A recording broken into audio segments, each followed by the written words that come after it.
What's the first thing you realized after moving out of your parents' home?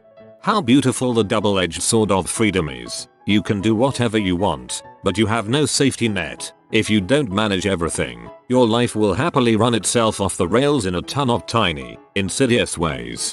Yep, it's crazy how quickly crap hits the fan sometimes. Since leaving home, I have a whole new respect for my parents. Life's hard. That I finally had no one to explain myself to. I want to go out at 2 AM. Just walk out the door. I came home at 4 AM. Just walk in the door. I come home drunk with my own puke all over myself. Just go in the toilet and question my existence while I clean up. Basically what I was going to say, except with the ending that you finally realize that it's nice to go to work school not tired after you have no reason to stay out late and avoid your parents. Chicken doesn't have to be dry. Spaghetti sauce doesn't have to come from a can. Love my folks, but they aren't chefs by any means. My mom thinks chicken that is even a little juicy is raw and makes me burn her piece to perfection. It's so annoying. Bro, it's super easy to get fat. Opposite here. I did not realize how easy it is to forget about mealtimes without someone asking if you ate. That I wasn't the messy one. When the person you're living with makes no effort to keep a place tidy, there's no incentive for you to either. You're either picking up two people's messes or picking up your own, but still feeling like it's always messy. So what's the point? After I moved out, my apartment never has clutter, never has dishes in the sink, gets vacuumed regularly, etc. My mom's house on the other hand is still a disaster. People really scared me about bills. Oh, you're going to have to pay bills every month and it'll be the worst. Sure, it's not super nice having to take my money and give it to various people at regular intervals, but it's not stressful. Living with my parents was way more stressful than paying bills has ever been. Bills are only stressful if you are living beyond your means. It's nice being able to jerk off with sound. A small thing, but I have two younger brothers who were always quite greedy and selfish with food. My mum would buy a limited amount of snack food and once it was gone, until the next big food shop. My brothers would dive in like locusts and eat all of the crisps, chocolate, ice cream or whatever and leave nothing for me. It's been 10 years since I moved out and I never stopped being happy that the chocolate I bought a week ago and I'm looking forward to after work is still there when I get home. It's nice having control over your own stuff. I have 5 siblings, so my when I grow up fantasy was literally to buy a bag of Sun Chips and eat the entire thing by myself. It took me a year after moving out of my parents' house to do it. I think on some level I was still convinced it would disappear. It's so freaking quiet. The first night I looked up at my ceiling and I actually had silence. I was so happy it was hard to sleep that night. Yes, you can have this magnificent absolute silence whenever you want. Most of the habits you have are actually your parents' habits they passed on to you. I also noticed that not everyone who moves out of their parents' house realize this. My wife and I argue frequently, though not in a serious way, that the other loads the dishwasher wrong because our parents had different dishwasher habits. I choose who I'll let come over. This is big. I hated most of my brother's friends, and most of the people I live with, mom's fiance and his kids' grandkids, irritated the pee out of me. Now it's just me and whoever I invite over. It's beautiful. I can't afford all those extra things I usually throw in my parents' grocery trolley. And how expensive the essentials like toilet paper and dish soap add up to be. And how it's a chore in itself remembering to write them on the list and actually purchase them. It's easy to think you're doing super well with money before you start paying for incidentals and household stuff. That the dish fairy didn't move in with me. You'll soon realize that the dish fairy was inside you all along. The ghost sounds that I was hearing all the time was my parents hooking up. Boo. God dang, I miss my dad. God dang, am I glad to be away from my mother. I can bring boys into the house. Hey, it's me, a boy. That I actually don't mind a little bit of order in my house. I hear you, nothing like coming home to no surprises. It's so goddamn quiet, gloriously quiet. I laid on the floor of my empty apartment living room like oh my yes. That everything costs money, rent costs money, council tax costs money, Heat costs money, water costs money, electricity costs money, groceries cost money, petrol costs money, maintenance costs money, TV license costs money, just living costs money. I was in no way spoiled or sheltered when I was growing up, but even I shocked by the expense of everything. I dread to think how much my parents must have been spending every month just to keep a family of 5 alive. Makes me appreciate them even more, and I feel awful about when I used to moan about not having stuff when I was growing up.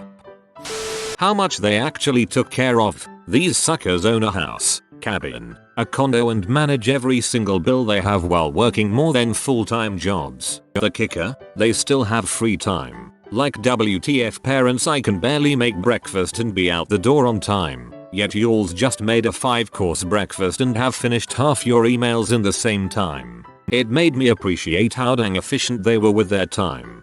Apparently it's supposed to get easier, but I hear the same thing about running and that's still awful. I can eat whatever I want, for every meal, of every day. That freedom from someone else dictating your life is absolutely worth all the other responsibilities that go with living on your own. It's not even close. That I can make a sandwich at 3 AM and no one can be mad at me. It was liberating.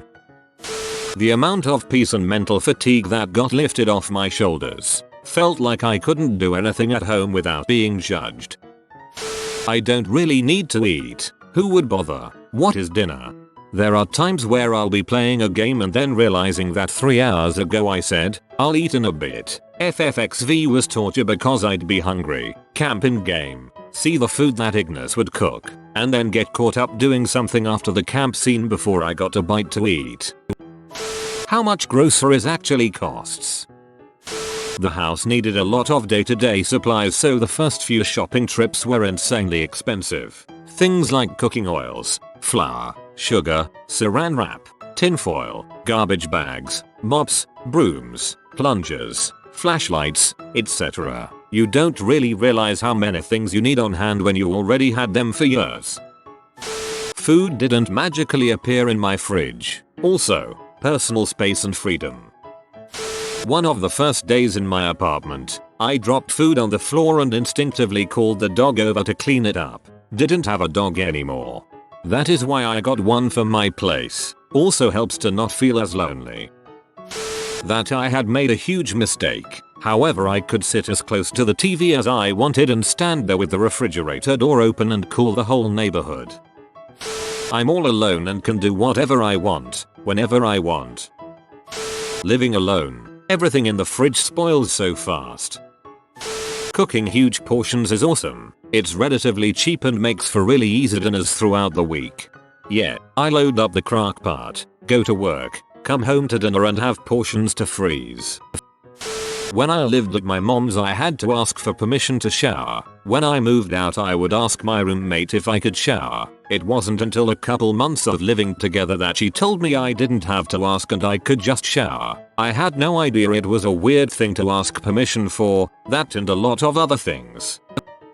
There was a reason my dad was so crazy about what the thermostat was set to. That crap gets expensive. Toilet paper doesn't just magically appear in the cupboard. You actually have to remember to go buy it. That the real world is easy. I was 18 when I moved out. I had already been paying for my car and car insurance, health insurance and taking care of myself, clothes, food, dog, financially for years because my mom was incapable of taking care of herself hardly, let alone her daughter. I've always been the one to cook and clean and budget money and take care of myself and others. My family would ask how it is to not live with my mom and living on my own, asking if it was a huge shock or anything like that. Other than having less spending money, it was the exactly same as living with my alcoholic hardly home mother. My childhood might have been heck, but I grew up fast and was able to migrate to living on my own and adulthood seamlessly. If she's not proud of you, I'm proud of you. You grew up strong. Keep on keeping on. That being an adult is way less scary than it was made out to be. It isn't normal to spend a whole 12 hours day once a week going over finances. It isn't normal for it to take 2 months to resolve a phone call with a company. Cleaning the house shouldn't take a whole week. Driving isn't that bad. My mom made me terrified to be an adult and now I'm handling it just freaking fine. I'm really peed at how anxious she made me. My parents were chain smokers. My whole life I lived in a smoke-filled house. That first time I came back home from college, I was hit with a wave of stale cigarette smoke. I realized two things. Cigarette smoke smells like butt, and I figured out why I grew up with pretty non-stop allergies and asthma. Why anyone would willfully fill their house with that crap is beyond my understanding. Toilet paper that doesn't feel like sandpaper is too expensive. Buy cheap ketchup, the cheap bread, store brand Advil, whatever. You do not go cheap with the toilet paper. Dust is real, very real. When I set down something it's where I left it when I go to get it later. I had a free ride all my life until moving out. That cleaning isn't such a chore as parents make it out to be. I clean one day a week on a Saturday for about 3 hours and that's it. Everything is done. I just make sure to clean up after myself as best I can. Sometimes, I'll admit, I'll leave that thing out on my coffee table for a while. Or leave dirty clothes near my laundry basket, but not quite get it in, but it's no biggie, small messes here and there. Still in the end, just a few hours on a Saturday to vacuum, Clorox, Windex, and Lysol everything, and it's clean for another week. I realized that most of the messes my parents would complain about were ones that they made themselves that got out of control and then they would pin it on me to help clean it up. Now, everything is clean. No one nags for it to be cleaner since it's already spotless, and it's wonderful. That not everything needs to be immediate. Growing up, if my parents told me to do something, they meant now. Dishes needed to be done now. Trash needs to be done now. Lawn needs to be mowed now. When I moved out, most adults in my life assumed it would go to crap because I seemed lazy, but really it just let me do what I needed to at my own pace instead. Dishes can sit a day or two. Trash can wait a bit. Not everything is an emergency. I can pee with the door open. It's a way of life now. That I didn't have to account for all my comings and goings, report where I was and when I'd be back. And when I came home, I didn't have that pit in my stomach that I had at my parents' house, knowing I would no longer be interrogated and criticized for whatever I was doing. I knew my parents were controlling and abusive, but I didn't realize how bad it was until I left. The best decision ever. This is the goodest flyboy. He will bring you 10 years of happiness in exchange for a like on this video. If you are new to the channel, you can subscribe. I publish new videos every day. Until then, check another video, or don't. Either way, have a great day you magnificent people.